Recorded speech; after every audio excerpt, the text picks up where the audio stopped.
કે ભાઈ અમારા પરિવારનો વ્યક્તિ જ અત્યારે નથી. એનાથી અમારું આખું ગામ અત્યારે શોકમગ્ન છે. વિજયભાઈ જયારે આવવાના હોય ત્યારે આખું ગામ કલાક એની રાહ જોઈને બેસતું એવડી એને વિજયભાઈ પ્રત્યે બધા લાગણી હતી. અત્યારે 2 દિવસ પહેલા અમદાવાદના એક વિસ્તારમાં પ્લેન દુર્ઘટના બને છે અને આ દુર્ઘટના એટલી દુર્ભાગ્યપૂર્ણ હતી કે આપણે કલ્પના પણ ન કરી શકીએ કે આમાંથી કેટલા લોકોનો જીવ ગયો હશે ને કેટલા લોકોનો જીવ બચ્યો હશે.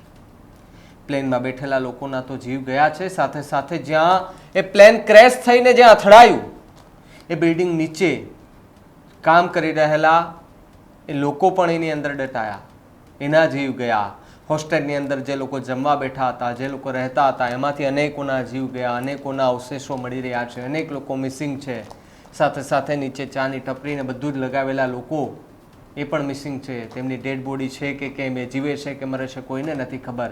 પરંતુ આ પ્લેન ક્રેશ ઘટનામાં આપણે ગુજરાતના એક પૂર્વ સીએમ વિજયભાઈ રૂપાણીને પણ ગુમાવ્યા છે. આખી ઘટનાને લઈને વિજયભાઈ રૂપાણીનું ગામ ચણાકા, જે જૂનાગઢ જિલ્લામાં આવેલું છે, ત્યાં કેવો છે માહોલ એના વિશે વાત કરીએ. નમસ્કાર, આપ જોઈ રહ્યા છો ન્યૂઝ રૂમ અને આપની સાથે હું છું ભાવિક.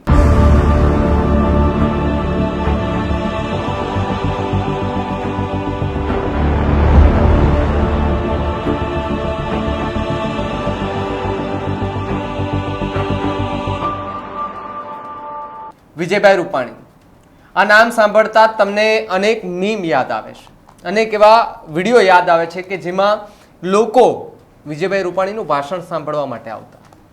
આજે જે લોકો કહેતા કે વિજયભાઈ જેવું કોઈ ન થાય, આજે સ્વાભાવિકપણે આપણી સાથે નથી રહ્યા ત્યારે પણ આપણે કહીએ છીએ કે વિજયભાઈ જેવો માણસ ના થાય. રાજકોટની અંદર કેટલા એવા કામો છે કે જે કહેવાય ને કે વિજયભાઈની દેન છે. આજે આવાસ યોજનાથી લઈથી અને બ્રિજો સુધીનું કામ, લગભગ ઘણી એવી યોજનાઓનું કામ કે જે વિજયભાઈના રાજમાં મળી છે. વિજયભાઈ જ્યારે સીએમના પદ પર હતા ત્યારે ન માત્ર ગુજરાત માટે ને ગુજરાતના લોકો માટે કેટલી બધી સારી વ્યવસ્થા કરી આપી હતી. જે તે સમયે વાવાઝોડું આવ્યું ત્યારે પણ એ રાત દિવસ જાગ્યા હતા, સાવચેત કર્યા હતા લોકોને, પ્રેસ કોન્ફરન્સ સતત કરી રહ્યા હતા, મીડિયા સાથે સંબોધન કરી રહ્યા હતા. આજે સૌ કોઈ યાદ કરી રહ્યા છે ત્યારે એમનું પોતાનું વતન ચણાકા ગામ કે ત્યાં સુરાપુરા એમના આવેલા છે, ત્યાં દર વર્ષે દર્શન કરવા માટે જતા એ ગામમાં પણ આજે શોકનું મોજું ફરી વળ્યું છે. વિજયભાઈ રૂપાણી કે તેઓ આમ તો રાજકોટમાં રહેતા હતા અને એ લંડન જઈ રહ્યા હતા.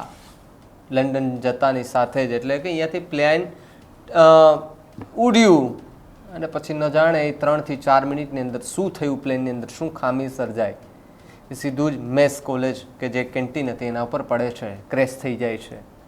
અનેક લોકોના મોતના સમાચાર મળે છે, તેમાં એક નામ વિજયભાઈ રૂપાણીનું પણ હતું. ત્યારે ચણાકા ગામના લોકો આખી ઘટનાને લઈને શું કહી રહ્યા છે અને વિજયભાઈ રૂપાણીને કેવી રીતે યાદ કરી રહ્યા છે, આવો સાંભળીએ. ચણાકા ગામનો સરપંચ છું.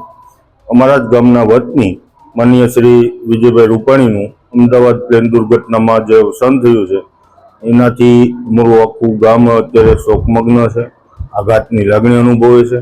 જ્યારે પણ પોતે સીએમ હતા ત્યારે અમારા ગામની અંદર વર્ષમાં 2 થી 3 વખત આવતા અને ગામના દરેક લોકોને, નાના મોટા દરેક લોકોને, સ્ત્રીઓને, દીકરીઓને, વૃદ્ધોને, બાળકોને તમામને મળતા. ક્યારેય કોઈ સિક્યુરિટીની જરૂર નહીં. પ્રોટોકોલ પ્રમાણે એમને સિક્યુરિટીને બધું મળેલું હોય, પરંતુ ચણાકામાં આવતા એમણે એ પણ ના પાડેલી કે ભાઈ મારે ચણાકાની અંદર કોઈ સિક્યુરિટીની જરૂર નથી. જ્યારે પણ ગામના પ્રશ્નો હોય, રોડ રસ્તાના પ્રશ્નો હોય, પાણીના પ્રશ્નો હોય, વીજળીના પ્રશ્નો હોય, દવાખાનાના પ્રશ્નો હોય, સ્કૂલના પ્રશ્નો હોય, શૈક્ષણિક કાર્યમાં પણ કાંઈ ઘટતું હોય તો તમામ પ્રકારે અમારે છૂટા મનથી અમે એમને રજૂઆત કરતા અને રજૂઆત સાંભળ્યા પછી તાત્કાલિક જે તે અધિકારીઓને પોતે હુકમ કરતા કે ભાઈ આ ચણાકાનું જે કંઈ પ્રશ્ન છે એમનું તાત્કાલિક નિરાકરણ કરો. આવા ઘણા બધા અમારા કામ કરેલા છે એમણે. પાણીનો અમારે આજથી 8-10 વર્ષ પહેલા બહુ મોટો પ્રશ્ન હતો. 20 થી 25 કિલોમીટર નર્મદાનું પાણી અમારે બીજા ગામથી આવતું. ગામ લોકો એમને રજૂઆત કરતા, તાત્કાલિક એમણે ભેસાણથી અમને પાણીની નર્મદાની લાઈન આપેલી અને આજે અમારું ગામ 8 થી 10 વર્ષથી પાણી માટે હાવ શાંતિ અનુભવે છે એ વિજયભાઈ રૂપાણીના કારણે છે. આ જે બનાવ બનતા અમારું ગામ ખૂબ દુઃખની લાગણી અનુભવે છે. અમે જ અમારા જ પરિવારનો એક સભ્ય ગુમાવ્યો હોય એવી અમને અનુભવ થઈ રહ્યો છે અને ખૂબ અમે આઘાતમાં છીએ. અને ગામ ચણાકા અને વિજયભાઈ ને જે કાંઈ આ અમદાવાદ દુર્ઘટના બની છે એનાથી અમારું આખું ગામ અત્યારે આઘાતમાં છે. અને વિજયભાઈ જ્યારે અહીંયા આવતા ત્યારે અમારા ઘરે જ અશોક આવતા અને જે પણ કોઈ પણ કામનું કામ હોય તો પૂછતા, ભાઈ કોઈ પણ કાંઈ પણ કામ હોય તો રજૂઆત કરવા માટે કહેતા, બધા આવતા. અને દવાખાનાનું કામ જ્યારે હોય ત્યારે આપણે ઘરેથી બેસીને અને ત્યાંથી જ ફોન કરી દેતા ડૉક્ટરોને અને કે કાલે કે પરમ દિવસે આ લોકો અનુકૂળ આવશે, એ પ્રમાણે દવાખાને આવશે અને તમે એનું સોલ્યુશન આપી દેજો. એવું બધું કોઈ પણ કામ હોય, પ્રશ્ન હોય, તરત ચણાકામાં આવીને પૂછતા બધાને. નાનામાં નાના માણસ હોય એમનું કામ એ કરી દેતા. અને કોઈને પણ લાગણી એવડી હતી કે વિજયભાઈ જ્યારે આવવાના હોય ત્યારે આખું ગામ કલાક એની રાહ જોઈને બેસતું, એવડી એને વિજયભાઈ પ્રત્યે બધા લાગણી હતી. અત્યારે અમે તો એવું વિચારી બધા કે ભાઈ અમારા પરિવારના વ્યક્તિ જ અત્યારે નથી. તો તમે જેને સાંભળ્યા એ વિજયભાઈ રૂપાણીના ગ્રામજનો હતા. વિજયભાઈ રૂપાણી ત્યાં એમનું ગામ છે, ચણાકા ગામ છે, અને ચણાકા ગામમાં એ નિવાસી હતા, જો કે રાજકોટમાં રહેતા હતા. અનેક વખત લોકોના મોઢે આપણે સાંભળ્યું હોય કે વિજયભાઈ રૂપાણી કોણ, ત્યારે આપણને એવું થાય કે વિજયભાઈ રૂપાણી એ માણસ કે જેણે ગરીબોનું પણ કહેવાય ને કે વિચાર્યું છે, મધ્યમ પરિવારોનું વિચાર્યું છે. આવાસ યોજના માટેની સ્કીમો ઘણી બધી લાવ્યા હતા સારા સારા વિસ્તારોમાં. રાજકોટમાં, ગાંધીનગરમાં હતા તો લોકો એમની સાથે ત્યાં મળવા પણ જતા. એક હસમુખો ચહેરો હતો. નાનામાં નાનું બાળક કદાચ એની પાસે જઈને વાત કરતો હોય તો પણ ભેટી પડતા હતા અને એમની સામે સ્મિતથી એમની સાથે વાતો કરતા. વિજયભાઈ રૂપાણી આજે પણ આપણી સાથે નથી રહ્યા. આપણે એની ખોટ હર હંમેશ એ વર્તતા રહીશું, કારણ કે આ જે ઘટના છે તે ખૂબ જ દુર્ભાગ્યપૂર્ણ ઘટના, દુઃખદ ઘટના છે.